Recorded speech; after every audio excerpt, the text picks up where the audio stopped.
Hébreux 11, versets 1 à 6.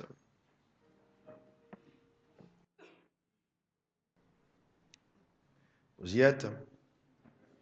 On peut y aller ensemble? 1, 2, 3. Or, la foi est une ferme assurance des choses qu'on espère, une démonstration de celles qu'on ne voit pas. Pour l'avoir possédée, les anciens ont obtenu un témoignage favorable. C'est par la foi que nous reconnaissons que le monde a été formé par la parole de Dieu, en sorte que ce qu'on voit n'a pas été fait de choses visibles. C'est par la foi qu'Abel offrit à Dieu un sacrifice plus excellent que celui de Caïn. Par la foi, Dieu approuvant ses offrandes, et c'est par elle qu'il parle encore quoique mort. C'est par la foi qu'Enoch fut enlevé pour qu'il ne vit point la mort, et qu'il ne parut plus parce que Dieu l'avait enlevé, car avant son enlèvement, il avait reçu le témoignage qu'il était agréable à Dieu. Or, sans la foi, il est impossible de lui être agréable, car il faut que celui qui s'approche de Dieu croit que Dieu existe et qu'il est le rémunérateur de ceux qui le cherchent. Père, nous voulons te rendre grâce et célébrer ton nom pour ta présence. Je veux te bénir, Éternel, pour ta grandeur et ta fidélité. Merci pour l'esprit de sagesse et de révélation dans ta connaissance que tu accordes à quiconque écoute ma voix en ce moment, afin que la parole de Dieu qui est enseignée puisse être accessible à notre homme intérieur et puisse générer la foi dans notre cœur, afin que nous puissions dans cette génération, Éternel, manifester la grandeur du Dieu que nous servons et que nous adorons, avec lequel nous avons une alliance infaillible. Que ton nom soit glorifié. Père, je te rends grâce pour l'onction sur ma vie, encore en ce jour, et la capacité surnaturelle que tu me donnes de dispenser ta parole avec une autorité singulière. Béni sois-tu, au nom suprême de Jésus, nous avons prié, et que quelqu'un dise Amen 3 fois. Amen, Amen, Amen. Dis Amen comme quelqu'un qui a vraiment cru. Amen, Amen, Amen. Tu peux t'asseoir dans sa présence. Amen. Nous continuons notre série que nous avons commencée dimanche, que j'ai intitulée Les secrets de la foi. Nous avons défini la foi comme étant, selon Hébreux 11, verset 1, la ferme assurance des choses qu'on espère et la démonstration de celles qu'on ne voit pas. Mais nous sommes allés plus loin, parce que s'arrêtant à cette définition, nous ne comprenons pas trop bien, ce n'est pas très explicite, donc nous sommes allés un peu plus en profondeur. Nous avons dit que la foi est une conviction qui est fondée sur la parole de Dieu. Une conviction fondée sur la parole de Dieu. Nous avons aussi dit que la foi est une ferme confiance en Dieu qui est démontrée. Nous avons placé notre confiance en Dieu et cette confiance arrive à démonstration.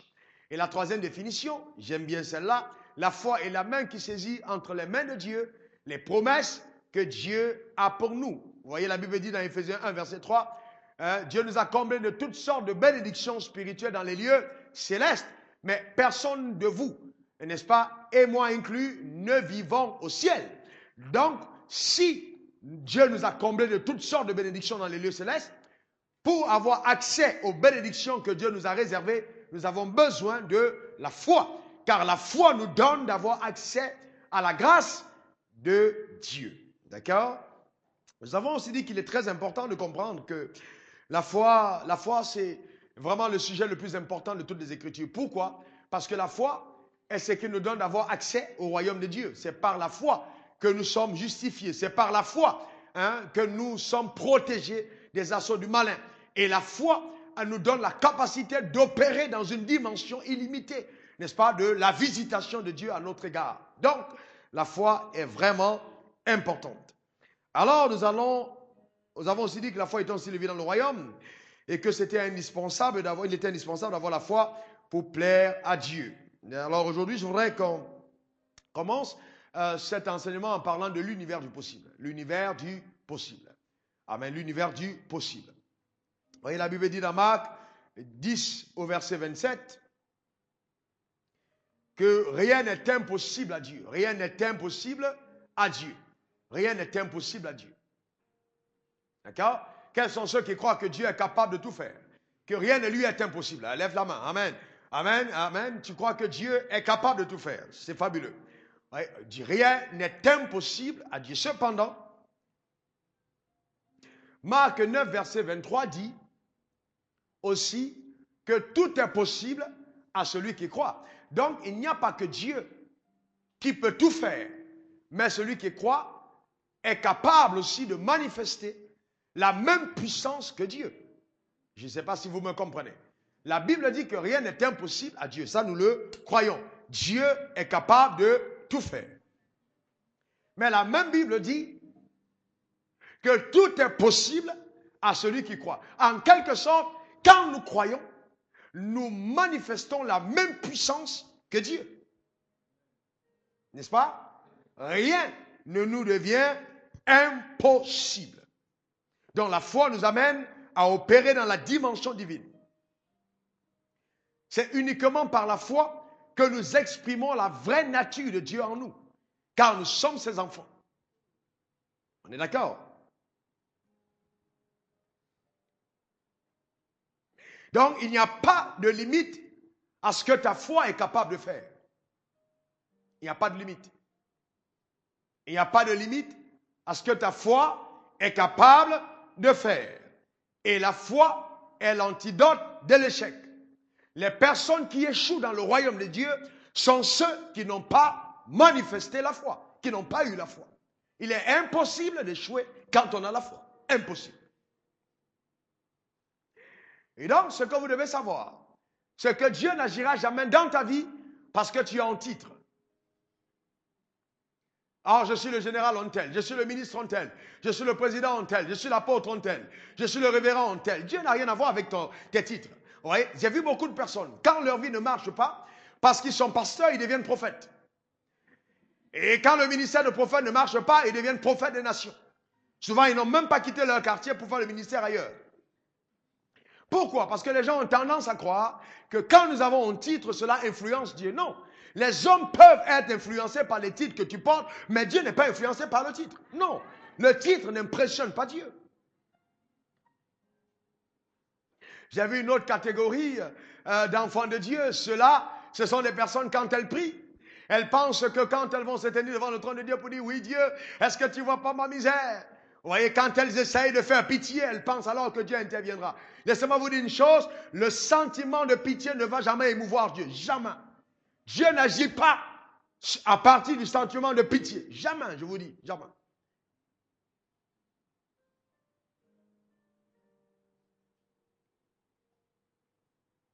Et ce n'est pas parce que tu es à l'église depuis 15 ans que Dieu va te bénir. Tu peux rester à l'église 25 ans. Quelqu'un arrive un jour, il saisit les promesses de Dieu, mais tu fais 25 ans, tu ne vois jamais rien.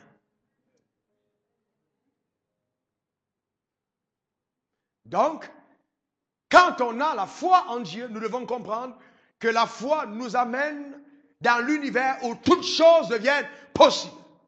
Je me rappelle, en l'an 2000, pour la première fois, je devais aller prendre le visa aux États-Unis pour les États-Unis. À cette époque, je n'avais pas de maison de contrat de bail à mon nom. Je n'avais pas de facture CE-SODECI à mon nom, en l'an 2000. Je n'avais pas de relevé bancaire, je n'avais même pas un compte en banque. Amen. À l'an 2000, et je partais demander le visa pour la première fois aux États-Unis. Et dans l'opération de ma foi placée en l'Éternel, je n'allais pas demander un visa pour moi seul, j'allais demander un visa pour moi et ma femme. Quand je suis arrivé à l'ambassade des États-Unis, j'ai passé le temps à prier la veille et à déclarer la parole de Dieu, car la Bible dit, Dieu a le cœur des rois entre ses mains et les incline là-haut, vaut tel un courant d'eau. Tout ce que je demande au Père au nom de Jésus, il me le donne, tout. Tout ce que je demande. Et le visa est inclus. Tout ce que je demande. Donc j'ai demandé le visa à Dieu. Je ne suis jamais allé à l'ambassade demander le visa à l'ambassade. Parce que l'ambassade n'a pas la capacité de me donner le visa. En ce qui me concerne, j'ai fait le choix de la foi. Je demande toutes choses à Dieu. Et il choisit le canal par lequel il passe pour me donner. En ce qui concerne le visa d'un pays, c'est une ambassade précise qui me la donne. Hein, qui délivre, mais c'est Dieu qui donne. On est d'accord là-dessus. J'ai prié le soir. Et Dieu m'a clairement dit dans mon esprit, c'est clair, c'est réglé. Mon fils, repose-toi et demain va chercher ton visa. Quand je suis arrivé ce jour-là, il y avait une dame qui faisait pleurer tout le monde. Vous savez, souvent, quand les Noirs vont dans les ambassades, c'est comme s'ils sont en train de passer un concours. Ils sont stressés. Est-ce qu'on va m'accorder le visa ou pas? Il faut que tu arrives à avoir la révélation où tu comprends que la terre et tout ce qu'elle renferme appartient à Dieu et que toi-même, tu es ton fils de Dieu. Qu'il n'y a aucun homme sur cette terre qui peut t'empêcher d'aller visiter la terre dont tu es le co-héritier. Oh là là là là. T'as pas compris. Aucun homme. Et donc, je suis arrivé à l'ambassade, la première personne, deuxième personne, et puis les gens ont commencé à dire, oh, c'est celle-là qui est aujourd'hui. Elle est extrêmement mauvaise. Jusqu'à moi, elle n'avait donné le visa à personne. Quand je suis arrivé, je n'étais pas habillé dans des habits princiers, parce que je n'avais pas la possibilité de porter des habits princiers. Mais j'avais avec moi mon Dieu. Quand j'ai déposé mes papiers, elle a commencé à sourire. Et elle m'a demandé, c'est tout? Où est ton contrat de bail? J'ai dit, j'ai pas. Elle me demande, où est ton relevé bancaire? J'ai dit, j'ai pas. Et puis elle me regarde en face, et comme très étonnée, elle me demande, mais quelle est donc l'assurance? Qu'est-ce qui me donne la garantie que tu vas revenir ici en Côte d'Ivoire? Et en plus, tu n'es pas seul. Vous avez des enfants? Non. Alors, en quelque sorte, si quelqu'un m'écoute à côté, il dit, ah, c'est barré. Et j'ai dit à la femme, Dieu m'a envoyé dans ce pays. Et il m'a dit, viens prêcher la bonne nouvelle et permets à mon peuple, par le message de foi, d'entrer en possession de l'héritage que j'ai pour eux. Madame, je n'ai pas encore terminé ma mission. La seule garantie que je vous donne est la parole que j'apporte. Elle a été troublée. Je vous dis, elle a été dérangée. Elle a dit, ok, go there and pay. Va là-bas et tu payes. Elle m'a donné le visa. Est-ce que vous me comprenez? La foi marche. La foi marche. Mais comment donc arriver à cette dimension? D'ailleurs, qui peut avoir la foi? On a souvent tendance à croire que la foi est réservée à une catégorie spéciale de personnes dans l'Église. Qui peut avoir la foi? Parce que Hébreux 11, verset 6 dit, sans la foi, il est impossible de plaire à Dieu. Donc, on ne peut pas plaire à Dieu tant qu'on n'a pas la foi. Et Dieu ne peut pas nous imposer d'avoir la foi pour lui plaire si la foi était quelque chose de sélectif. Car il dit plus loin, dans Galates 3, verset 11, que le juste vivra par la foi. Donc, si la foi est un style de vie dans le royaume des cieux, tout le monde peut avoir la foi. Donc, ce n'est pas réservé à une catégorie de personnes. Il faut simplement désirer, marcher par la foi, et vous allez vous rendre compte que vous allez manifester la foi à une dimension élevée. 2 Corinthiens 5, verset 7, va plus loin en disant, car nous ne marchons pas, nous marchons par la foi et non par la vue. Nous marchons par la foi et non par la vue. Dis, je marche par la foi, encore et non par la vue. Je marche par la foi et non par la vue. Ça veut dire qu'en tant qu'enfant de Dieu, le Seigneur nous appelle à marcher par la foi. Donc, chaque enfant de Dieu peut avoir la foi et doit avoir la foi. D'accord? Car Dieu dit, je ne marche pas par la vue, mais par la foi.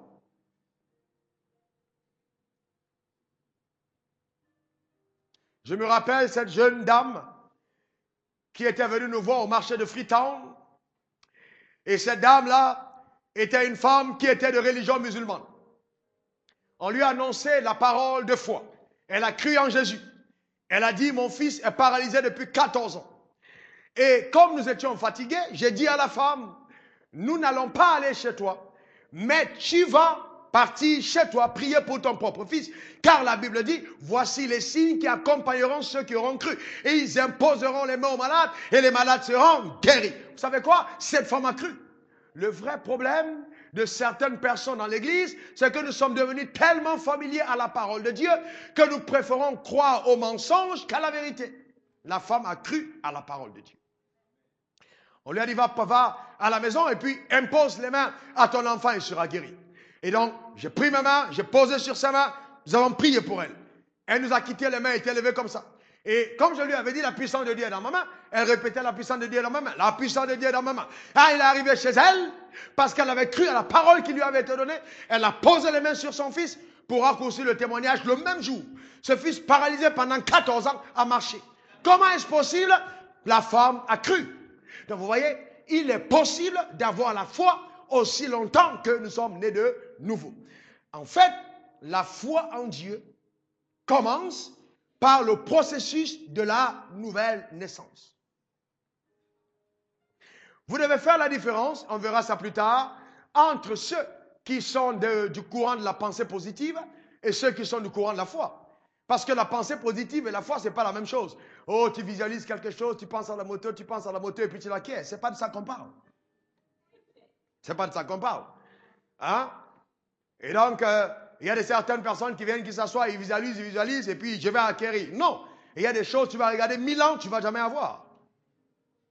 Amen. Vous voyez, donc il faut faire attention. La pensée positive et la foi, on verra ça plus tard, ce n'est pas la même chose. Maintenant, si tout le monde peut avoir la foi, ok? La foi vient d'où? Nous parlons de l'origine. La foi vient d'où? La foi vient d'où? D'où vient la foi? Romains 10, verset 17. La foi vient de ce qu'on entend. Si on s'arrête là, tu peux écouter les infos, regarder la télé et dire la foi vient de ce qu'on entend. Non. Ce n'est pas entendre n'importe quoi, non. Mais ce qu'on entend vient de la parole de Dieu. Donc, la Bible est précise. La foi vient de ce qu'on entend. Ce qu'on entend vient de la parole de Dieu. La foi vient de ce qu'on entend. Ce qu'on entend vient de la parole de Dieu.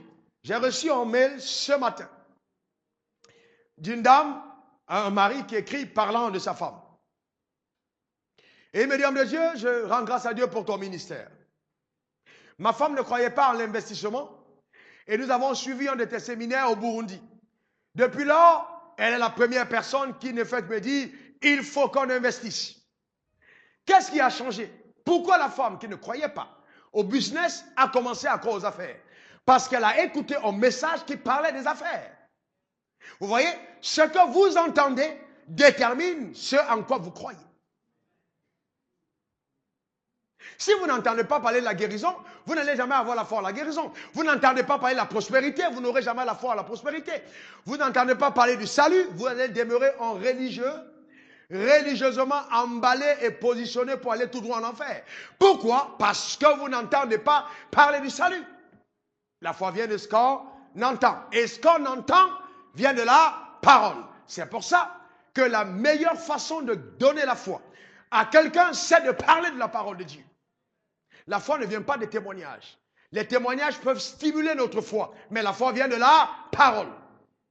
C'est la parole de Dieu qui crée la foi dans notre homme intérieur. D'accord? C'est très important. La foi vient de ce qu'on entend vient de la parole de Dieu. Vous voyez donc, la parole est la source de la foi.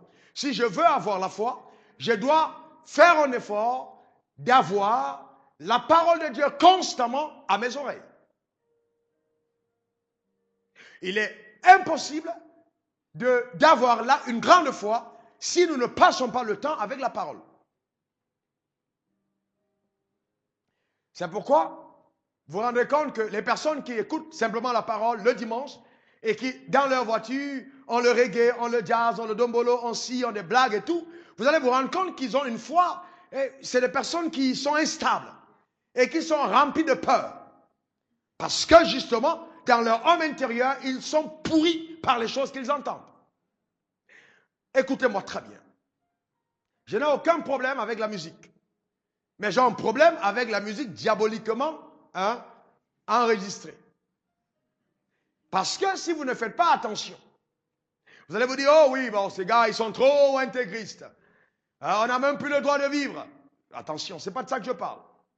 Il y a des musiques, quand vous les écoutez, derrière la chanson, il y a un message subliminal qui vous communique quelque chose qui n'a rien à voir avec ce que vous entendez. Et souvent même, des gens chantent et ils disent, je suis mon propre Dieu. Je suis mon propre Dieu. Moi, j'adore Satan. Moi, j'adore Satan. Satan est mon roi. Satan est mon roi. Et toi, tu es là, dans ta voiture, tu es là, tu tapes les pieds. Amen. Et puis tu ne te rends pas compte qu'on est en train de polluer ton homme intérieur. Vous voyez?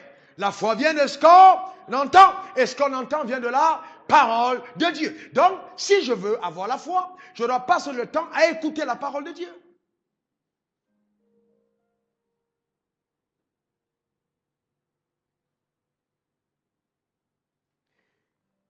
Et donc, je me rappelle plusieurs fois, lors de mes tournées, quand je voyage, des jeunes serviteurs de Dieu viennent. Oh, pasteur, prie pour nous, impose-nous les mains. On a besoin d'avoir ta foi. Impose-nous les mains. J'ai dit, ne me demandez pas de faire la sorcellerie. La foi ne se transmet pas par imposition des mains. J'ai dit, je vous donne le listing de mes messages, écoutez-les. Après 7, 8, 9 messages, vous allez vous rendre compte que la foi vous a été contaminée. Pourquoi? Parce que la foi vient de ce qu'on entend. La Bible dit dans Jean 6, verset 63, les paroles que je vous ai dites sont esprit et vie. Donc derrière la parole, il y a la vie. Je veux avoir la foi, j'écoute la parole de foi. Et vous savez, on a aussi une tendance à avoir des prédicateurs qui ne dérangent pas trop. On va à l'église pour un message soft, qui ne nous bouscule pas trop. On nous dit simplement comment est-ce qu'il faut préparer un bon plat à la maison, comment est-ce qu'il faut aimer son mari, on sourit à gauche, à droite, alléluia, amen, on rentre à la maison. Mais si la parole que tu écoutes ne bouscule pas tes choix, ne modifie pas ta manière de voir la vie, tu vois, tu n'écoutes rien de positif. Ça doit changer radicalement ta façon de faire. Tu ne peux pas être à l'église pendant 10 ans. Et à la 10e année, ta motivation quand tu viens, c'est de t'assurer qu'on voit ta nouvelle montre que ton mari t'a offert.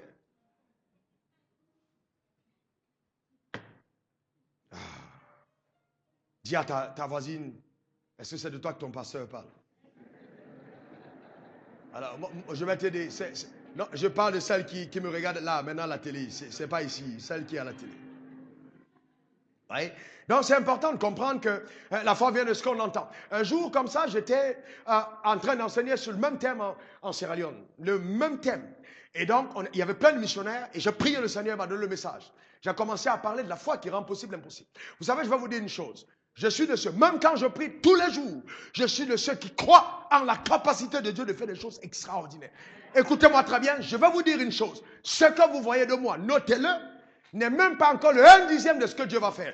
Un moment viendra où les gens vont quitter des contrées environnantes, attendre pendant 5 heures de temps, assis simplement pour écouter une phrase qui va redresser les pieds, refaire pousser le foie et l'estomac à cause de la puissance. Je suis en train d'attendre. Est-ce que vous me comprenez? Je suis dans une quête perpétuelle d'un miracle quotidien de la foi au travers de ma vie. Vous voyez ça? Donc, on était là et je parlais comme ça à la fin. Il y a une jeune missionnaire, vous savez, elle a parlé avant un esprit de jalousie. Souvent, vous prêchez la parole, vous êtes dans un endroit, il y a d'autres hommes de Dieu, au lieu d'acclamer, ils sont plutôt jaloux. Quand ils ont le but qu'elle a fait, ils essaient de chercher la faute pour corriger après et dire qu'il a mal prêché. On peut avoir le sermon le plus équilibré de façon doctrinale, on peut avoir le sermon le plus bien annoncé de façon linguistique, mais vide et dépouillé de toute substance de vie. Parce que rien ne te prouve que Pierre était quelqu'un qui savait parler le français. Mais il parlait le langage de la foi parce qu'il était avec Christ. Quand les gens le regardaient, on a dit non, mais ce gars, il était avec le Seigneur. Pas parce qu'il parlait bien, pas parce qu'il s'habillait bien, mais parce qu'il était comme lui. Est-ce que vous me comprenez? La foi en action, ça n'a rien à voir avec ce qu'on est en train de dire. La femme a fait venir le fou, elle a dit ok, il y a un fou qui marche. Hein? Pasteur Wafo, si c'est vrai ce que tu dis, prie donc pour lui. Elle était à l'église. Elle était servante de Dieu. Mais je vous assure que ce jour, j'ai eu peur. Je suis sincère. Mon cœur a battu. J'avais quand même prié pour un fou. J'avais prié pour des malades, mais il était vraiment fou. Fou à l'apparence, barbe et tout, vraiment fou. Et donc, à une fraction de seconde, parce que je vous conduis à une fraction de seconde, je me suis rappelé la parole de Dieu. Et j'ai dit, Dieu, ta parole dit que celui à qui on imposera les morts malades, celui à qui on imposera les morts malades, il sera guéri. Alors, le message que j'ai prêché, ce n'est pas, je ne parlais pas de moi, je parlais de toi. Je vais prier pour ce fou. Si rien ne se produit, ce n'est pas moi. Vous devez apprendre, quand vous êtes au service de Dieu, à ne plus avoir honte de ce qu'on va dire de vous. Si vous vous préoccupez trop de ce que les gens disent de vous, vous êtes encore dans la vallée du doute. Les gens qui marchent avec Dieu ne se soucient pas trop de ce que les gens disent. Bien-aimé, si tu dois te soucier de ce que les gens disent, tu ne feras jamais rien avec Dieu.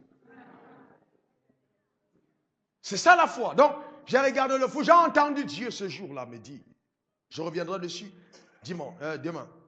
J'ai entendu Dieu me dire, ne lui impose pas les mains, ordonne à l'esprit de folie de partir. Vous voyez, qu'est-ce qui s'est passé en ce moment précis? J'ai eu une réponse. Vous voyez, j'ai eu une réponse. Ce n'était pas le logos, mais c'était le réma.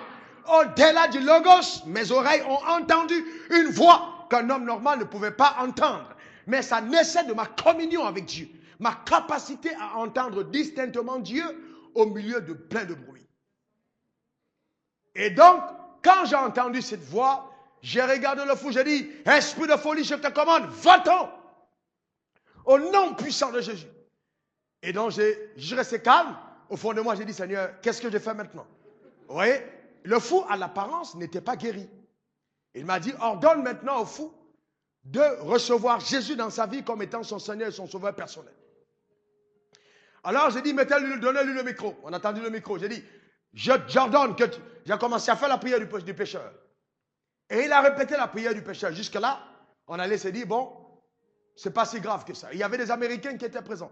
Et j'aime bien, vous voyez, l'esprit anglo-saxon, ils ont toujours une caméra en main, comme Christian. Et ils aiment documenter les événements. Donc, les Américains sont venus pour filmer la séance. Peut-être pour aller raconter à leurs femmes comment ça s'est passé. Sauf que quand ils ont lâché le premier flash, le fou a mis les mains comme ça. Il a dit, non, ne me filmez pas dans cet état.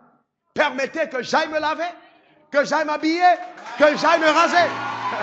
Est-ce que vous me comprenez? Il était instantanément guéri. À l'instant, il était instantanément guéri. Je vais vous dire une chose. Chaque fois que votre Dieu est mis à l'épreuve, au travers de votre propre vie, faites absence de votre personne et donnez toute la place à sa parole. Vous allez voir comment Dieu va vous montrer qui il est. Et il va vous démontrer que ce n'est pas quelqu'un d'autre qui a mis l'eau dans la noix de coco. Que c'était vraiment lui. Est-ce que vous me comprenez? Que ce n'est pas au hasard. Ne reculez pas. Vous voyez donc, la foi vient de ce qu'on entend. La foi vient de ce qu'on entend. La foi vient de ce qu'on entend. Cependant, quand la foi vient, puisqu'elle vient, alors c'est une bonne nouvelle, la foi vient. Dis à ton voisin, la foi vient. Encore, la foi vient. Ça veut dire que ce n'est pas un grand problème si tu n'as pas assez de foi, mais elle vient quand même. Donc, elle peut s'ajouter à ce que tu as. La foi vient. C'est une bonne nouvelle. Vous voyez, donc, il y a un mouvement de la foi. Elle vient de ce qu'on entend. D'accord? Et donc, ce qu'on entend vient de la parole de Dieu. Romains 10, verset 9 à 10 dit, si tu confesses de ta bouche le Seigneur Jésus, et si tu crois dans ton cœur, et conjonction de coordination, dans ton cœur que Christ l'a ressuscité des morts, tu seras sauvé. Très bien. J'aime ça. Tu seras sauvé. Et la Bible continue en disant, car c'est en confessant de la bouche qu'on parvient, c'est en croyant du cœur qu'on parvient à la justice et en confessant de la bouche qu'on parvient au salut. Vous voyez? Donc, la foi n'est possible que quand le cœur croit. Donc, la foi réside dans le cœur. La foi ne réside pas dans la tête. Il y a des gens qui ont une foi mentale. Hein, ils croient mentalement. Mais ce n'est pas dans le cœur. C'est mental. Et vous allez voir cette foi mentale lors de grands programmes. Oh, je déclare et je te vois voler comme les... Amen. Je te vois être la tête dans la queue. Amen. Souvent, le Amen, c'est plus mental. Et souvent même, j'ai détecté que ceux qui disent Amen, ça dit c'est l'expression mentale. Vous voyez ce que je veux dire? C'est pas le cœur. Parce que souvent, quand le cœur est touché, la bouche peut rester silencieuse. C'est pas toujours quand on crie Amen qu'on a perçu quelque chose. Vous me comprenez? Et c'est pour ça que quand on est spirituel, vous allez vous rendre compte, la puissance d'un message n'est pas face à l'applaudimètre. Ce n'est pas l'applaudimètre qui dit que le message était grand. Non. Non, non, non, non, non. Les grands humoristes viennent et puis ils font de l'humour, on rit jusqu'aux côtes, on paye même pour venir rire. Mais ce n'est pas pour autant qu'il y avait la foi derrière. Ouais. Donc, vous devez comprendre ces choses. C'est une question de cœur. Une question de cœur. Mais où est notre cœur? Où est notre cœur par rapport à Dieu? En croyant du cœur. Je suis souvent étonné. Et ça, spécialement étonné en ce qui concerne ces domaines. Un, les hommes vis-à-vis de l'argent. C'est là où vous vous rendez compte qu'à l'église, on a besoin de foi. Les femmes vis-à-vis du mariage. C'est les deux domaines où vous voyez la turbulence. C'est vraiment la zone de turbulence. Quand il s'agit de l'argent, les hommes, comment est-ce qu'ils réagissent? Ou la nourriture? Les femmes vis-à-vis du mariage. Souvent, vous voyez, les gens disent, Dieu, écoute, c'est vrai, je crois que tu existes, mais mets-toi de côté. Je préfère collaborer avec le diable dans ce domaine. Et puis après, on va se revoir au prochain carrefour. Est-ce que vous me comprenez? Et ça, c'est le vrai problème qu'on a. D'accord? Parce qu'on n'a pas cru du cœur. C'est mental. C'est mental. La Bible dit, c'est en croyant du cœur qu'on parvient à la justice et en confessant de la bouche qu'on parvient au salut. Regardez l'exemple de Jean-Baptiste. Jean-Baptiste n'est pas celui qui a annoncé la venue de Christ. Il dira de Jésus. Et il dit, je ne suis même pas digne de lier, n'est-ce pas, les lacets de ses chaussures. Car celui qui vient après moi est plus grand que moi. Quelque temps plus tard, il dit, allez demander si c'est vraiment lui qu'on attendait. Est-ce que c'est lui le Messie? Qu'est-ce qui s'est passé de la première déclaration à la seconde déclaration? Il est quitté de la dimension de la foi du cœur à la dimension de la foi mentale. Thomas était le spécialiste. Je vois avant de croire. Je vois avant de croire. Mais il y a des domaines où c'est suicidaire de simplement dire par la foi. Un homme vient te demander en mariage, il dit c'est par la foi. Tu lui dis, montre-moi quand même ce que la foi a déjà pour lui. Quelle maison tu as, où tu habites, quel travail la foi t'a donné. Amen. Avant d'aller avec moi. Parce que si tu n'as pas pu gérer ta foi ne t'a pas géré seul. Deux personnes, ce sera un problème. Vous me comprenez, hein? D'accord? Donc, vous voyez, donc, il y a une question de cœur. Dis cœur. Encore le cœur. Vous voyez, la Bible dit en croyant du cœur. En croyant du cœur. Donc, le meilleur exemple, c'est celui d'Abraham, notre père, par la foi. Romains 4, versets 19 à 20. On va voir quelque chose. Abraham, le père, par la foi. On va voir comment est-ce qu'il a opéré dans une dimension inimaginable de la foi. Je veux que vous retrouviez le texte. OK? Et qu'on y aille ensemble. Romains 4, versets 19 à 20.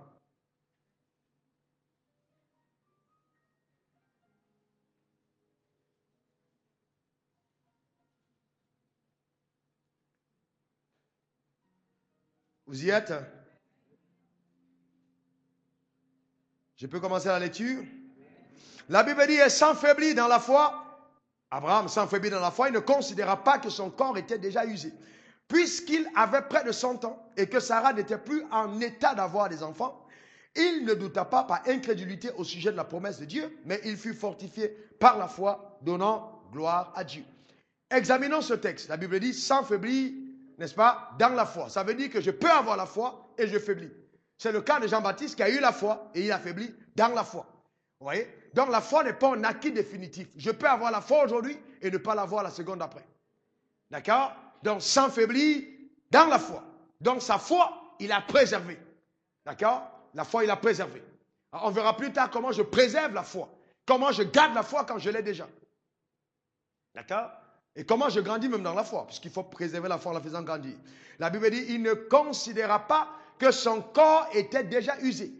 Et que Sarah n'était plus en mesure d'avoir des enfants. Ça veut dire que Abraham avait vraiment cru du cœur. Abraham a refusé de marcher par la vue, mais marcher par la foi. Son corps était usé. Bien aimé, l'adversaire n'était pas à l'extérieur. Ce n'était pas sa tante ou son oncle du village qui a fait la sorcellerie. Non, c'était son propre corps. Qui lui disait, ok, on a attendu. Dieu t'a fait la promesse, tu étais vigoureux, tu avais 75 ans. Tu étais en forme, ta femme pouvait encore avoir des enfants. Maintenant, Abraham accepte quand même qu'à 99 ans, ton corps est déjà cadavre. D'accord? Ta femme même si tu veux croire, elle, c'est fini. Monopole s'est installé, la médecine ne peut rien faire. La Bible dit, en ce moment-là, vous savez, c'est facile de croire quand tout va bien. C'est trop facile de croire quand tout va bien. C'est trop facile. Amen. À la fin du mois, quand on dit, ah, Dieu est merveilleux, puisque tu viens d'avoir un virement de 2 millions, tu dis, alléluia, il est merveilleux. Tu lèves les mains, amen. C'est normal, parce que tu as ça dans le compte bancaire. D'accord? Et souvent, on confond nos émotions avec la foi. Ou alors on t'a simplement dit, ok, on va te donner le contrat, alléluia, Dieu, je savais que tu allais le faire. Le lendemain, on t'appelle, on dit, ah ma soeur, on s'est trompé, le contrat, ça appartient à quelqu'un d'autre. Oh Dieu, pourquoi tu m'as abandonné? Vous voyez, la même personne. Vous voyez, tout de suite après, on est en train d'avoir deux verdicts différents. Et s'il y a quelqu'un qui se sent concerné parce que je suis en train de dire, ça nous arrive, n'est-ce pas? Alors, mais comment est-ce qu'on fait pour gérer ça? Comment on gère ça? La Bible dit, Abraham ne considéra pas. Ça, c'est fort. Ne considéra pas. Bien-aimé, si vous voulez opérer avec la foi qui vient du cœur, vous devez apprendre à ne pas considérer les choses que vos yeux voient. Si vous considérez tout ce que vos yeux voient, je vous garantis que vous êtes dans l'échec. Il ne considéra pas que son corps était usé et que sa femme était dans l'incapacité d'avoir des enfants. Si tu considères que le temps est passé et que c'est difficile pour toi d'avoir un mari, il y a un problème. C'est là où ta foi commence à faiblir. Quand tu considères les paroles que ton mari t'a dit en sortant, tu commences à avoir le cœur qui est troublé. Tu vois? Tu considères. Il y a des choses qu'il ne faut pas considérer.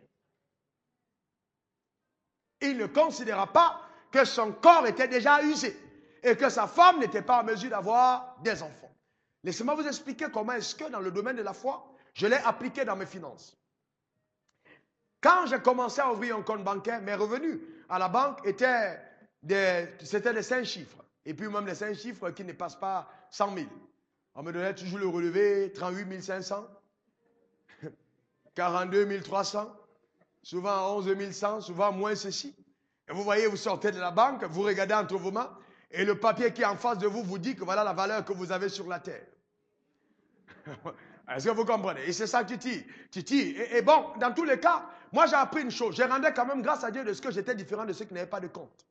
Il y avait eu un progrès. J'ai commencé sans compte. J'ai quand même eu un compte. Donc je rendais grâce à Dieu de ce que j'avais déjà un compte. Est-ce que vous me comprenez?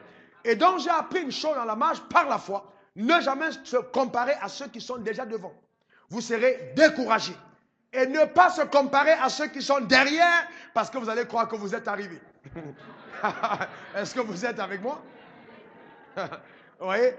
Si vous avez une R5 et que dans votre village, personne n'a eu de voiture, le jour où vous allez au village, c'est le chef de village qui vous accueille à l'entrée. Et même souvent, les sorciers veulent te tuer parce que simplement ton enfant est allé au collège. On a vu ça en Afrique.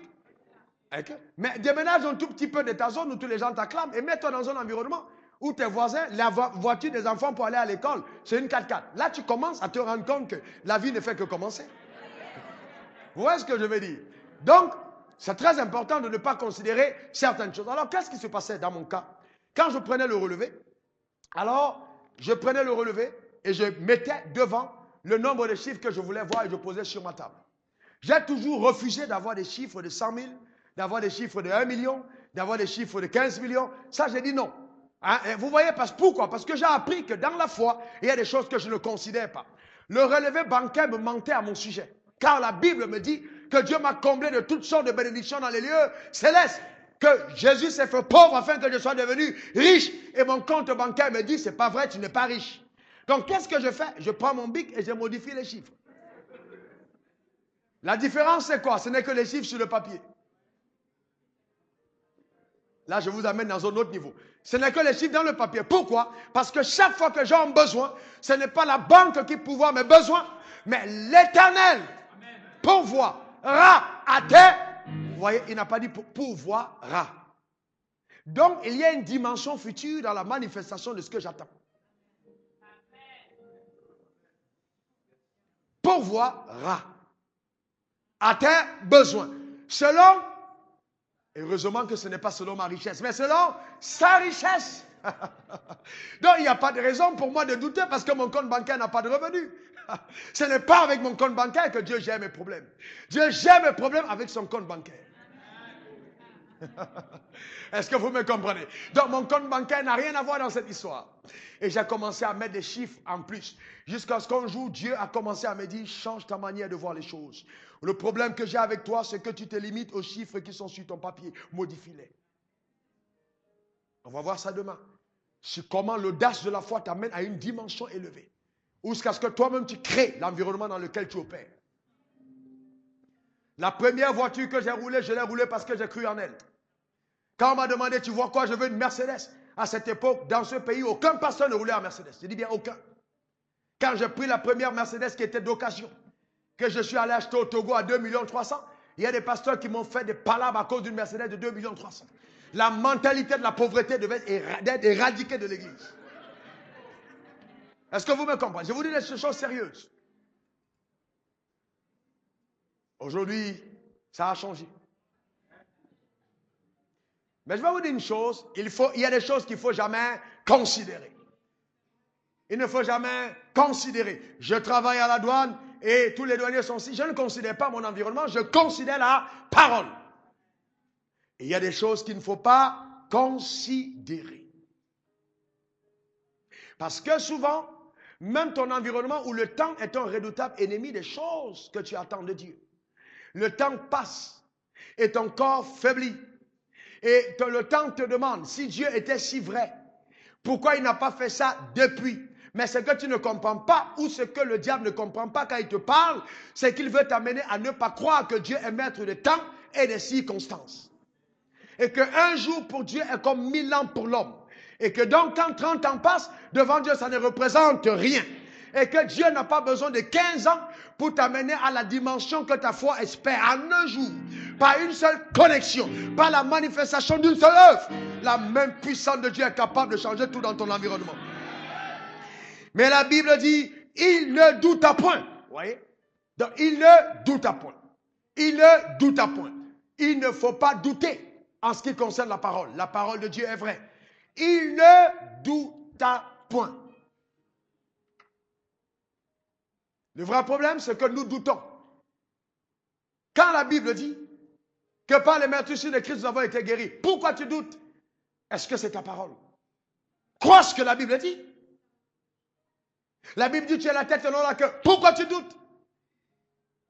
Le problème, c'est que nous sommes influencés par le standard naturel, qui n'a rien à voir avec le standard surnaturel. Vous voyez? Donc, je ne doute pas ce que la Bible dit à mon sujet. Ce que la Bible déclare, je crois en ce qu'elle dit. Heureusement d'ailleurs. Parce que si je ne crois pas, je ne vois pas. Mais si je crois, je verrai. Donc, je m'efforce à croire à ce que la Bible dit. Je ne doute point. Je ne doute point. Vous vous rappelez l'histoire de Jairus? Jairus est allé, il est venu voir Jésus. Et donc, il dit, ma fille est malade, elle est sur le point de mourir. Jésus dit à Jairus, ok, allons-y chez toi. Mais entre-temps, en route, il y avait une femme. La Bible dit, oh, il y avait une femme qui avait une perte de sang.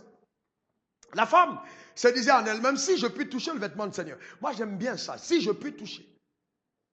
La Bible n'a pas dit, le Seigneur lui avait dit, si tu peux toucher. Elle-même, elle se dit en elle-même, si je puis toucher. Bien aimé, il y a des choses, quand ta foi les a comprises, et ta foi a mis les choses en action, même le ciel n'a plus la possibilité de dire non. Dieu n'a pas besoin de programmer ton miracle. Tu peux toi-même programmer ton miracle. Et l'amener à manifester. Elle a touché le vêtement, elle a été guérie. Et Jésus a perdu beaucoup de temps à cet endroit. Apparemment, ce n'était pas prévu. Alors les gens sont venus de la maison de Jairus. En lui disant, oh, Jairus, n'importune plus le maître, parce que ta fille est morte. Imaginez, au même moment, il y avait un miracle. Mais Jairus devait regarder sa montre pour dire, mais quelle est cette femme qui est venue perdre le temps, maître? Il était en train d'aller chez moi, le temps passe, jusqu'à ce que la mauvaise nouvelle arrive. Et Jésus va dire quelque chose de très profond. Jésus ne va pas tenir compte de ses paroles. Et il va dire à Jairus, ne doute pas, crois seulement. Pourquoi est-ce que les paroles sont venues juste au moment où Jésus avait pris le mouvement pour aller dans la maison de Jairus?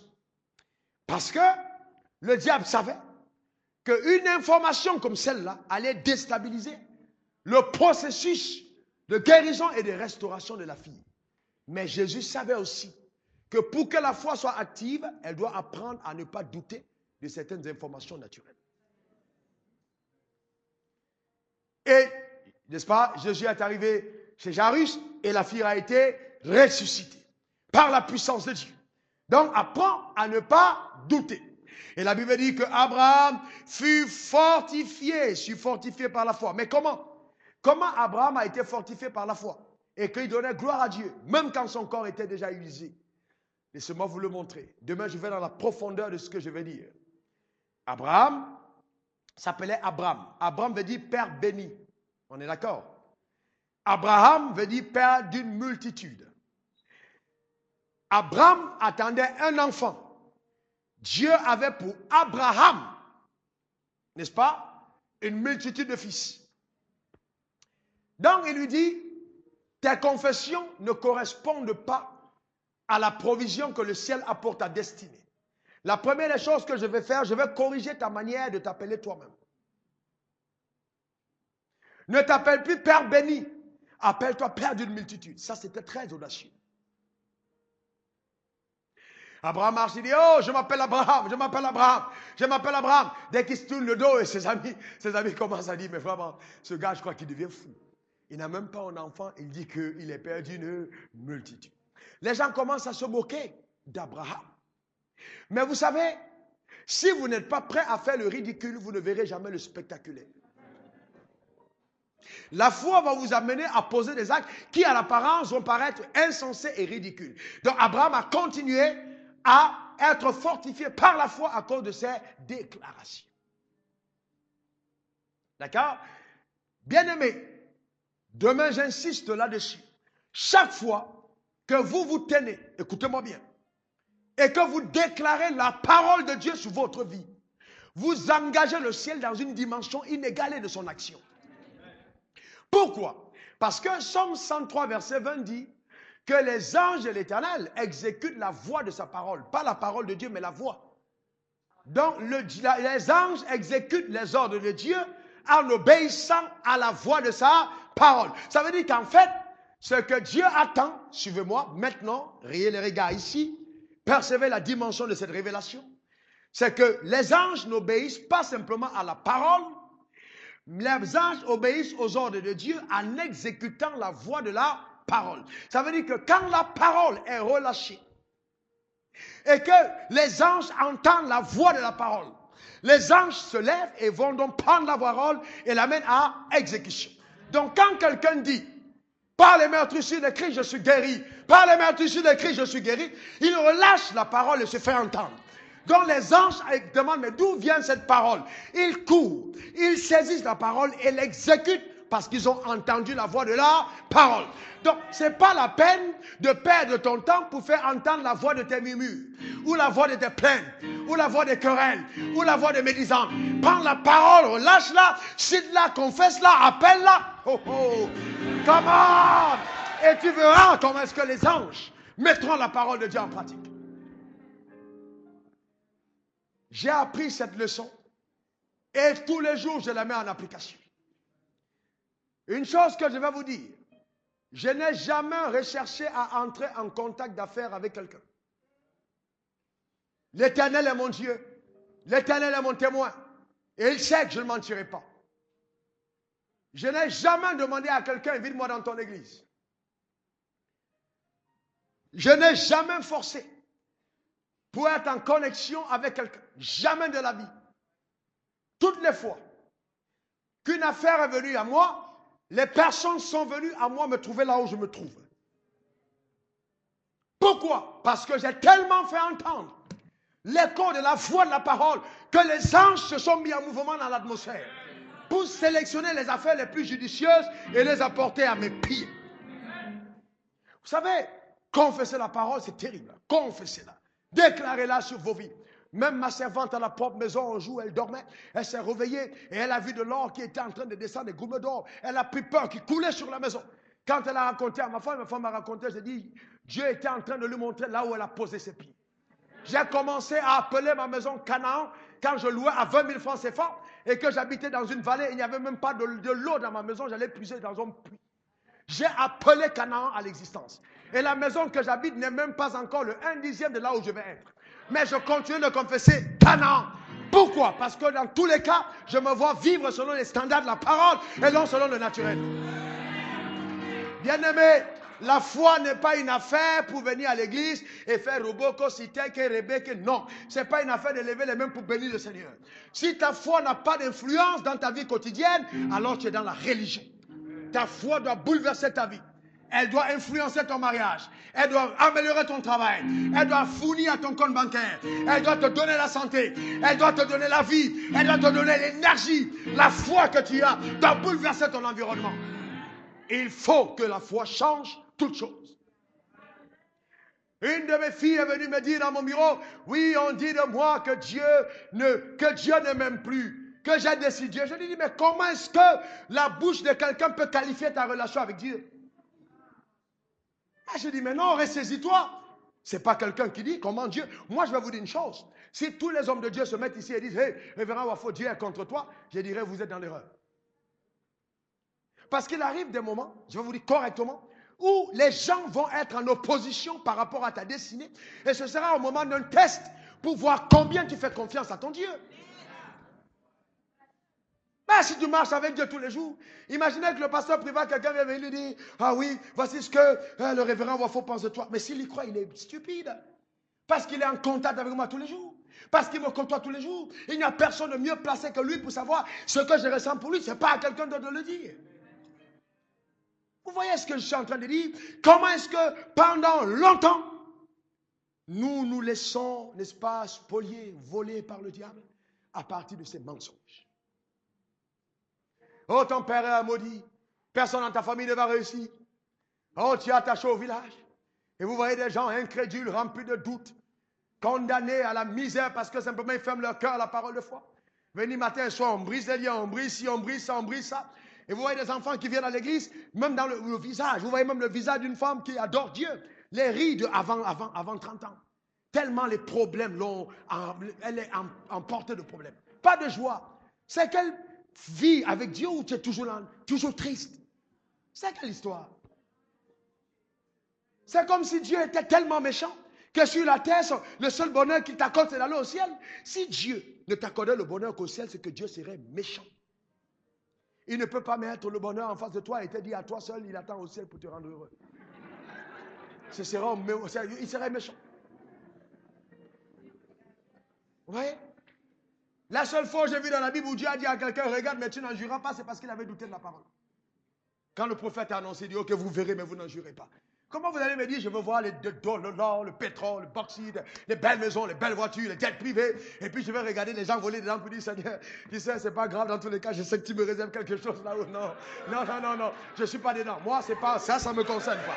Je ne suis pas dedans. Écoutez-moi bien, c'est pas moi. Est-ce que vous me comprenez? Vous devez comprendre que votre Dieu est bon, et tout ce qu'il y a de bon vient de lui. La méchanceté ne vient que du diable. Et quiconque accepte les choses mauvaises est complice de Satan sur la terre. Notez-le bien. Je ne serai jamais un complice de ce méchant Satan. Est-ce que vous me comprenez? Jamais un complice.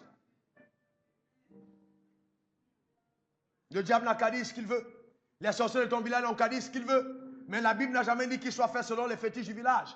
Il est fait à chacun selon sa foi. Si ta foi a dit oui, les sorciers ne peuvent pas dire non. Est-ce que tu me comprends? Si ta foi a dit oui, même ton patron ne peut pas dire non. Oh, pasteur, il a dit que si je ne couche pas avec lui, et il me renvoie. Dis à ton patron que, vous savez, ayez l'audace, jeune dame. Dites à votre patron que vous êtes en train de commettre une grave erreur et j'attends de vous que vous vous repentez. Parce que la Bible dit, ne touche pas à mon nom, ne fais pas du mal à mon Seigneur. Si tu continues une phrase pareille, je te commande, je te dis, tu as 2 semaines pour commencer à faire ton testament parce qu'on va t'enterrer. Ayez l'audace de dire à ces impies que vous êtes une race intouchable. Où est votre Dieu? Où est votre Dieu? Où est votre Dieu? Croyez. Est-ce que vous me comprenez? Le vrai problème, c'est qu'on n'a plus de personnes audacieuses en ce qui concerne Dieu. Vous ne croyez pas, c'est tout. Crois en Dieu. Un jour, je devais donner un conteneur. Je suis arrivé au port et l'inspecteur de douane m'a insulté. J'étais jeune, j'avais vraiment peut-être pas la maîtrise que j'ai aujourd'hui. Parce qu'aujourd'hui, tu m'insultes, je ne répondrai pas comme Élisée qui a commandé aux lions de venir manger les enfants qui se sont moqués de sa calvitie. Parce que Élisée a dit, il a répondu et les enfants étaient bouffés. Ne vous amusez pas avec des gens qui ont une parole qui porte. Donc, il est venu et puis, et non seulement il a dit qu'il n'accorde pas, c'était de son droit, de l'exonération, mais il m'a insulté. Eh, foutez le camp là-bas, vous serviteurs de Dieu, ça veut dire quoi? Alors, vous savez, j'étais en colère, sainement en colère, et on était trois. J'ai dit à ceux, et il était dans un bureau, il y avait près de 5 inspecteurs de douane. Je lui ai dit, c'est Dieu qui élève et c'est Dieu qui rabaisse. Aussi longtemps que je suis homme de Dieu, considère que tu as perdu ton travail. Et quand je suis sorti, j'ai balancé comme ça mes trucs. Je suis parti et il a commencé à rire. Vraiment, ces gars-là, ils sont fous. 2 semaines après, 2 semaines, le président de la République l'a révoqué. C'était la seule personne enlevée à la douane en 13 heures. Mon père spirituel m'appelle, il me dit, mais tu as appris ce qui s'est passé? Le gars là qui s'était attaqué à toi, on vient de le révoquer. J'ai dit, quand je parle, j'ai parlé. Vous voyez, on l'a enlevé à la douane. Ce problème, c'est que beaucoup d'entre nous ne savons pas quelle autorité nous avons. Et on laisse les païens tourner en bourrique. On dit, oui, on va venir fermer vos églises. Mais ils vont s'amuser ailleurs. Ils vont s'amuser. Il y a des endroits où on ne touche pas. Tu t'amuses avant même que tu n'aies pris le papier. Tu meurs avec le bic comme ça sur la feuille. Parce que vous comprenez ce que je suis en train de dire. Tenez papa, ayez la foi en Dieu. Sachez, il faut savoir qui vous adorez. Est-ce que vous êtes avec moi? On n'a rien dit. Allez faire vos adorations mystiques. Allez faire vos adorations sataniques. Mais ne touchez pas aux enfants de Dieu. Amusez-vous dans votre camp. Mais ne franchissez pas notre camp. Il faut avoir la foi en Dieu. Et donc, c'est important, bien aimé, de le comprendre. Maintenant, comment est-ce que nous faisons? Parce que quand je parle, certaines personnes se disent, oh, sa foi elle est grande. Mais comment je fais moi-même pour explorer la parole de Dieu et jouir du trésor qui est à l'intérieur? La Bible dit, dans Hébreux 11, verset 3, vous voyez, c'est par la foi que nous reconnaissons que le monde a été formé par quoi? Par la parole de Dieu. Le monde a été formé par quoi? Par la parole de Dieu. Le monde a été formé par quoi? Par la parole de Dieu. En sorte que ce qu'on voit n'a pas été fait des choses visibles. Ah, ça c'est extraordinaire. En sorte que ce qu'on voit, le monde n'a pas été fait des choses visibles. Vous savez, pendant longtemps, j'ai réfléchi sur le mot matière première. Comme je suis un investisseur moi-même, je me suis rendu compte que la faiblesse de nos continents, c'est que nous n'exploitons pas bien nos matières premières. Nous ne savons pas en tirer la plus-value. Chaque fois que tu as une matière première et que tu n'arrives pas à la transformer, tu ne peux pas tirer, n'est-ce pas? Ton économie ne peut pas être prospère. Et donc, je méditais sur la matière première quand le Saint-Esprit m'a interrogé me disant, quelle est la matière première de la matière première? Vous voyez? Il y a des choses que vous avez de Dieu pendant que vous creusez. Et donc, j'ai commencé à réfléchir. J'ai dit, mais tiens, c'est une bonne question. Matière première. Mais d'où vient la matière première? Hébreux 11, verset 3 nous le dit. Le monde a été créé par la parole. Donc, la matière première de la matière première, c'est la parole de Dieu. Donc, si quelqu'un a l'or et que toi tu as la parole, qui est plus riche? Voilà. Celui qui a la parole est plus riche que celui qui a l'argent. Parce que la parole est ce qui a créé l'argent. Difficile à accepter, hein? Parce que c'est sûr qu'à certains d'entre vous, on donne la Bible, hein, puis on donne 100 000, il n'y a pas de choix. Tout de suite, tu as récupéré la Bible, les 100 000, et puis bon, tu dis bon, amen. Vous voyez? C'est ça le problème. Mais vous voyez, vous devez arriver à la dimension où, comme la Bible dit, ce qu'on voit n'a pas été fait des choses visibles. Si je suis en relation avec Dieu, qui tient le cœur des hommes entre ses mains, alors je peux avoir n'importe quelle relation sur la terre parce que Dieu est le maître des connexions. Vous comprenez? Donc Dieu peut établir n'importe quelle connexion. Aussi longtemps que je suis avec Dieu. Toutes les fois. Le temps me manquerait de vous donner ces témoignages. On aura peut-être le temps plus tard. Mais vous voyez, c'est important de comprendre ça. Donc, il est important de comprendre que je peux avoir la foi dans un domaine et ne pas l'avoir dans un autre. Mais Dieu veut que j'ai la foi dans tous les domaines. Vous voyez? Dans tous les domaines. Votre dimension de foi sera l'équivalent de votre dimension de connaissance. Donc, celui qui rejette la connaissance est en train de dire bye-bye à la foi. Donc, je dois avoir de la connaissance. De la connaissance. Et la connaissance de la parole de Dieu. Alors, je vous explique. Quand Dieu dit à Josué, lui enseignant la plus grande théorie de réussite que la Bible expose, Josué 1, verset 8. Que ce livre de la loi ne s'éloigne pas de ta bouche. Ne s'éloigne point d'où? De quoi? De quoi? Bah, très bien. Alors, donc, ça veut dire quoi? Est-ce que Dieu était en train de dire à Josué, prends la Bible et puis tu colles, tu mets comme ça à côté de ta bouche? Qu'est-ce qu'il était en train de dire? Il faut que tu confesses la parole. Que ce livre de la loi ne s'éloigne point de ta bouche. Ok?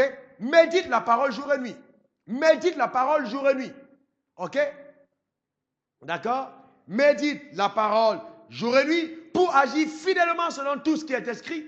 C'est alors que tu auras du succès dans tes entreprises. C'est alors que tu réussiras. Bien-aimé, le succès, la réussite dans tout ce que je fais passe par ma capacité à méditer la parole. Une dame m'a écrit des États-Unis, oh, pasteur, je ne dors pas la nuit. Oh, je ne dors pas. J'ai dit, depuis combien de temps tu ne dors pas la nuit? Elle me dit, depuis que j'ai l'âge de 14 ans. J'ai dit, bon, considère que tu as dit bye-bye au sommeil, à l'insomnie. J'ai dit, bon, passe-moi ton numéro de téléphone et envoie le numéro de téléphone. Je l'ai appelé, j'ai dit, ouvre ta Bible. Dans le Somme 3, ouvre dans le Somme 4. Ok? Je me couche et je m'endors. J'ai dit, à partir d'aujourd'hui, tu te couches et tu t'endors. Je te transporte dans le royaume où on se couche et on dort. Amen. Et il dit, répète après moi. Elle a répété le lendemain. Elle me dit, j'ai jamais dormi comme ça. J'ai dit, c'est ça. La parole de Dieu, ça marche. Mais tant que tu n'as pas découvert la solution à ton problème dans la parole, tu restes dans le problème. Bon, le vrai problème, c'est ça. Il faut découvrir la solution dans la parole. Observez bien, suivez-moi bien, observez-moi très bien. Observez ce que je suis en train de dire. Genèse 1, verset 1. Au commencement, Dieu créa les cieux et la terre. Verset 2, l'Esprit de Dieu. La terre était informe et vide. Elle était informe et vide. Il y avait des ténèbres. Le problème de la terre, c'était quoi? Il y avait des ténèbres. Le problème de la terre, c'était quoi? Les ténèbres. Il y avait des ténèbres. Le problème de la terre, c'était quoi? Les ténèbres. Est-ce que Dieu a dit que les ténèbres soient? Est-ce qu'il a dit que la santé soit? Pour résoudre le problème des ténèbres, qu'est-ce qu'il faut? Qu'est-ce qu'il faut? Qu'est-ce qu'il faut? Alors Dieu a dit que la lumière soit et la lumière fut. Alors qu'est-ce que Dieu a fait? Il a appelé la solution à l'existence dans le problème. Pourquoi? Parce que chaque fois qu'un problème se pose, ça fait appel à une solution qui existe avant. Donc, si je suis malade, je ne vais pas dire, oh Seigneur, tu me donnes ta joie, Seigneur. Non, non, ce n'est pas le moment de parler de joie. C'est le moment de parler de santé. Par les meurtrissures de Christ, je suis guéri. C'est tout. On n'appelle pas l'argent quand on est malade, on appelle la santé. Et quand tu es pauvre, tu ne vas pas dire à Dieu, oui, je demande d'argent, mais Seigneur, dans tous les cas là-haut, tu me réserves quelque chose. Tu vas mourir dans la pauvreté. Il faut appeler la richesse. Est-ce que vous me comprenez? Parlez. Jésus s'est fait pauvre afin que je sois devenu riche. Tu parles de la richesse. Tu parles de la solution. La solution vient dans la confession de ta propre bouche. Vous voyez ça? Donc j'appelle la solution à l'existence. Dis à ton voisin, appelle la solution à l'existence. Encore, appelle la solution à l'existence. Et donc à partir de ce moment, tu appelles la solution à l'existence. C'est moi qui déclare la solution. Je l'appelle à l'existence. J'appelle la solution à l'existence. Donc je dois, quand un problème se pose, aller étudier la parole de Dieu pour découvrir dans la parole quelle est la promesse qui est rattachée au problème. Alors en ce cas-là, le problème devient le prophète qui annonce la venue de la solution. Donc le problème n'est plus un problème, c'est juste un prophète qui annonce que la solution est en train de venir. Donc si je veux voir la gloire de Dieu, je dois m'attendre aux obstacles, aux défis, à l'adversité. Parce que l'adversité est un précurseur qui annonce la venue de la solution. Qui ne viendra pas du ciel, mais qui vient de ta bouche. C'est pour ça que la Bible dit que nous ne marchons pas par la vue, mais par la foi. La Bible dit aussi que les choses visibles sont passagères, mais les choses invisibles sont éternelles. Donc ce que je vois passe. Mais ce en quoi je crois demeure. Ouh. Alléluia. Amen. Amen. Vous voyez? Ce que je vois passe. Bien-aimé, même ton propre corps passe. Il n'y a pas de problème sur la terre qui ne passe pas. Ça finit par passer. Et c'est toi qui dois inverser la situation en prophétisant. Celui qui se tait est autant coupable que le problème lui-même. Vous devez apprendre à parler. de ta bouche doivent sortir la solution à tes problèmes. Il faut parler. Il faut parler. La foi vient de ce qu'on entend. La foi vient de ce qu'on entend. La foi vient de ce qu'on entend. Mais la foi vient de ce qu'on entend. Ça vient de quoi? Du logos ou du réma? Vous devez comprendre que chaque logos est une promesse de Dieu pour son peuple. Donc il y a la dimension où je crois en ce que la Bible dit. Même si Dieu ne m'a rien dit, je crois en ce qui est écrit. Je n'ai pas besoin que Dieu me dise spécialement, oui, je vais être riche.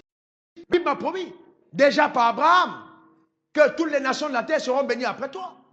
Je n'ai pas besoin que Dieu me dise que ceux qui s'attaquent à moi sont maudits. Dieu a déjà maudit ceux qui veulent me maudire. Je n'ai pas besoin de révélation particulière pour ça. Je dois croire en ça. Là, le logos me donne les informations sur la volonté de Dieu à mon égard. Logos, Dieu me parle de sa parole. Et donc, bien aimé, la Bible est vaste. La Bible est vaste. Mais quand je lis la Bible, je ne souligne pas tous les versets. Vous devez apprendre à souligner les versets dont vous avez fait le choix de vous approprier. Est-ce que vous me comprenez? Et Jonas passa 3 jours dans le ventre du poisson. Ça ne m'intéresse pas. Et le poisson vomit Jonas à Ninive. Là, je souligne. Amen. Là, quel que soit ce qui arrive, le poisson doit me vomir à Ninive. Vous comprenez ce que je suis en train de dire? C'est ça qui m'intéresse. Car la fin d'une chose ne met que son commencement. J'aime bien parler de la bonté de l'Éternel. De ce que Dieu fait.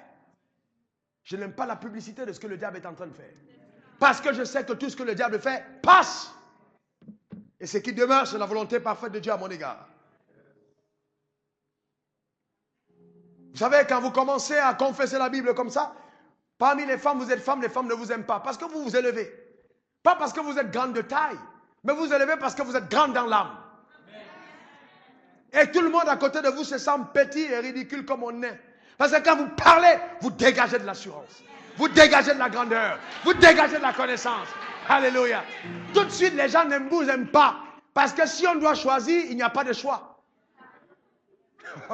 Vous avez compris ce que je veux dire? Il n'y a pas de choix. Ah non, pasteur, je ne sais pas ce que j'ai fait à Dieu. Les pasteurs ne m'invitent pas dans leurs églises. Il y a deux choses. Soit tu es tellement minable que personne n'a envie de toi. Soit tu commences à être tellement excellent qu'on commence à te redouter. Quand les gens se sont mis en complot contre Christ, qu'est-ce qu'il avait fait? C'est simplement parce qu'il était dans une autre dimension. Au point où Nicodème est venu de nuit.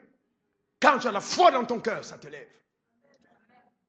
Et n'est pas l'humilité déjà, ah oui, tu sais, vraiment, dans tous les cas, amen, je ne suis rien. Non, jamais tu entendras ça de ma propre bouche. Je suis quelque chose. Est-ce que vous-même, je suis quelque chose, ce n'est pas de l'orgueil. Si Jésus lui-même dit, je suis le pain de vie, je suis la parole descendue d'en haut, je suis la lumière du monde. Pourquoi les gens ont détesté Jésus dans sa génération? Parce que dans sa dimension homme, il s'appropriait la divinité. Donc je suis comme Jésus. 100% homme, mais avec le revêtement de la grâce de Dieu qui me donne d'opérer dans 100% Dieu. Donc je n'ai pas peur de dire à certains moments, je suis en Dieu. Et ça, c'est le problème.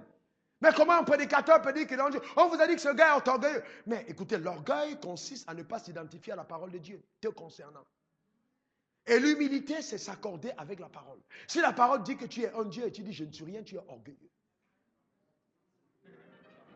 Donc, je ne suis pas rien, bien aimé. Est-ce que vous me comprenez? J'ai de la valeur. La Bible m'appelle un sacerdoce royal, une nation sainte. Hein? La prunelle des yeux de Dieu. Loin de l'Éternel, le chéri de Dieu. Comment est-ce que je peux dire que je ne suis rien? Une créature si merveilleuse. Bien aimé, écoutez-moi, merveilleuse et beau, c'est deux choses. On peut avoir 100 kilos mais être merveilleux. Ce n'est pas une affaire de... Est-ce que vous me comprenez? Tu es merveilleuse. C'est simplement ça. Il n'y a pas de complexe quand tu vois des gens qui ont le tour de rein 10 cm. Hein, parce que la télévision vous impose ce standard. Ce n'est pas ça qui fait de toi merveilleux ou pas. Tu es merveilleusement conçu. Spécialement confectionné des mains de l'Éternel, qui t'a mesuré selon le standard de ton appel et de la grâce rattachée à ta destinée. Est-ce que vous me comprenez? Vous n'avez jamais vu des gens qui ont de la beauté qui ont de l'allure apparente, avoir des complexes vis-à-vis des personnes qui apparemment ne semblent rien.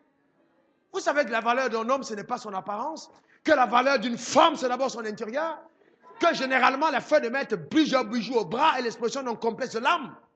Parce que ta valeur n'est pas sur les bijoux que tu portes, mais la dimension.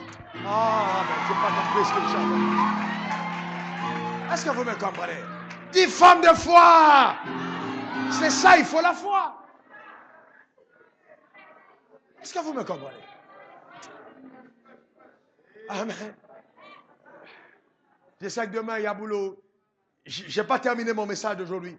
Mais on va continuer demain. Et à cause du travail de demain, on va s'arrêter là. Parce que je veux bien qu'on fasse la différence entre le logos et le réma. Mais le logos est indispensable pour le réma. Le réma ne change pas le logos. Quand je parle clairement d'un réma, le réma est une mission spécifique. Une volonté parfaite attribuée à Dieu pour quelqu'un dans une saison précise. Un dévoilement des mystères de Dieu. Paf! Qui s'ouvre à toi. Vous voyez? Donc, quand Dieu dit à Abraham, quitte ton pays, ta patrie, c'est Abraham qui le parle. Tu ne vas pas venir et puis dire, bon, Dieu m'a dit de quitter la Côte d'Ivoire. Il a parlé à Abraham. Ça, c'est le réma. Est-ce que vous me comprenez? Ça, c'est le réma. Le logos, c'est autre chose. Le réma, c'est autre chose. Donc, je dois commencer à m'approprier le logos. Connaître la parole écrite. Mais il arrive un jour où, en contact avec la parole écrite, un jour, la parole écrite s'allume et Dieu te parle clairement. Comme quand j'ai quitté le Cameroun pour aller en mission, Dieu m'a dit clairement, celui qui abandonne son père, sa mère, ses frères, ses soeurs et tout, ok, pour moi et pour mon royaume, je lui redonne des frères et terre et tout. Bon, Dieu m'a donné cette parole quand je lisais la Bible. Et je savais que ce jour-là, Dieu m'avait parlé. Quand Dieu vous parle, notez-le, dans votre cœur, pas dans votre cahier, quand Dieu vous parle, ce que vous devez comprendre, c'est que même 10 ans après, vous vous souvenez de l'endroit et quand Dieu vous avait parlé. Vous savez que vous savez. Vous êtes sûr que Dieu vous a parlé. Et il m'avait dit, voilà ce qui va se faire. Quand je suis arrivé en Sierra Leone, pour accousser le témoignage, j'ai été hébergé dans une famille. Quand je devais partir, j'ai rappelé la parole que Dieu m'avait donnée. La première maison où j'ai été, la personne qui m'a hébergé, et qui n'arrivait pas à avoir d'enfant, un mois après, la femme est tombée enceinte. Dans la seconde maison, je suis parti pour rester 3 jours après, en mission dans une autre ville. Quand je partais, la femme était aveugle et elle a lu en pleine nuit la Bible. Les yeux se sont ouverts. Pourquoi Dieu m'avait donné cette parole précise? Donc, ça n'avait rien à voir avec le don de guérison, mais ça avait tout à voir avec une promesse rattachée à l'action des hommes vers ma personne. C'était un réma. Donc, si vous n'avez pas le temps de la communion avec Dieu, vous passez à côté des rémas.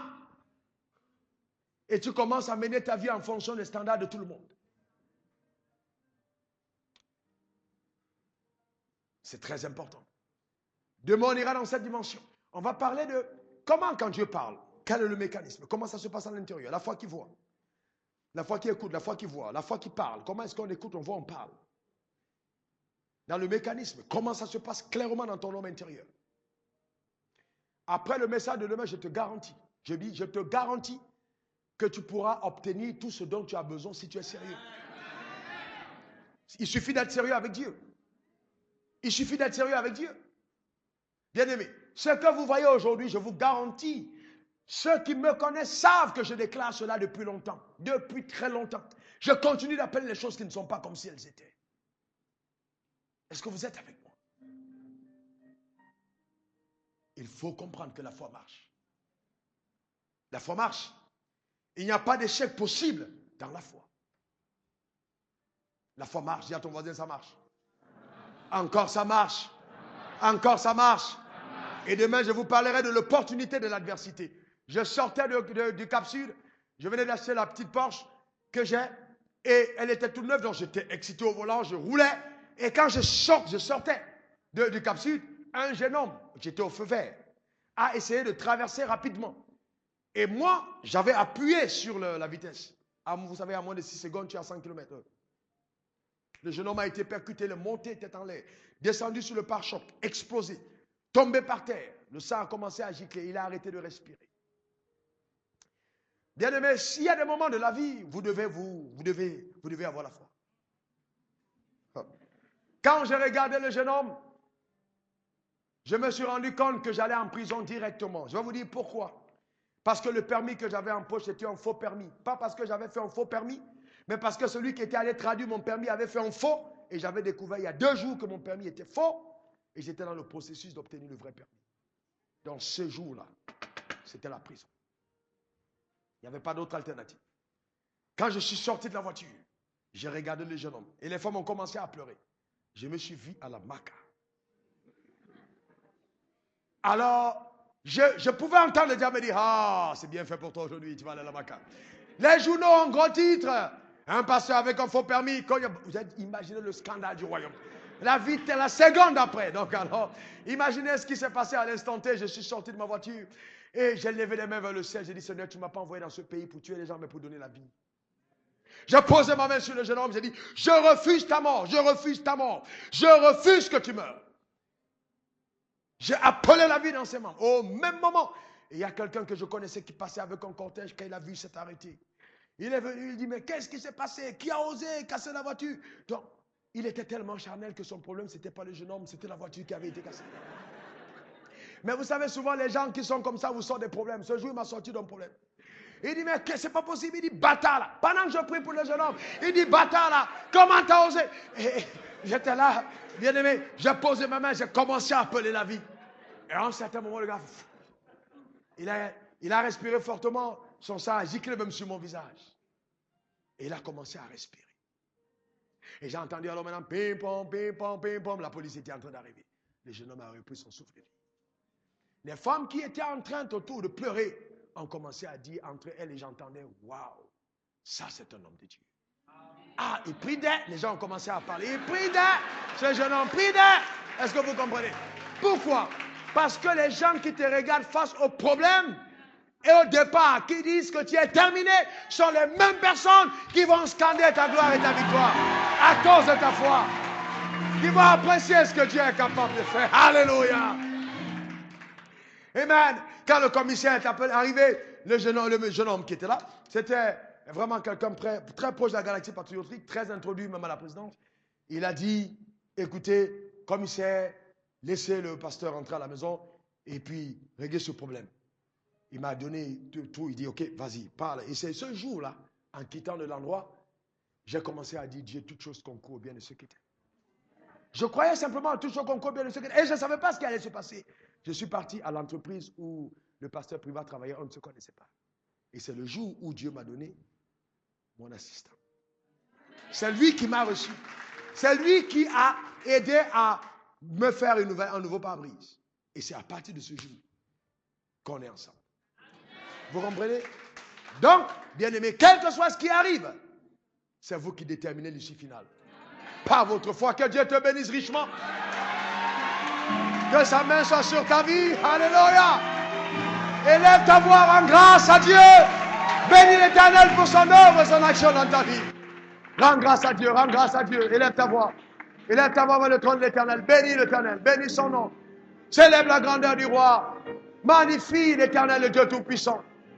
Bénis la grandeur de celui qui est, qui était et qui vient. Salue le véritable. Rends grâce à ton Créateur. Merci Jésus. Oh, tu es si grand, Seigneur. Tu es si merveilleux. Tu es si glorieux. Ton nom seul est digne d'être élevé. Merci pour la foi.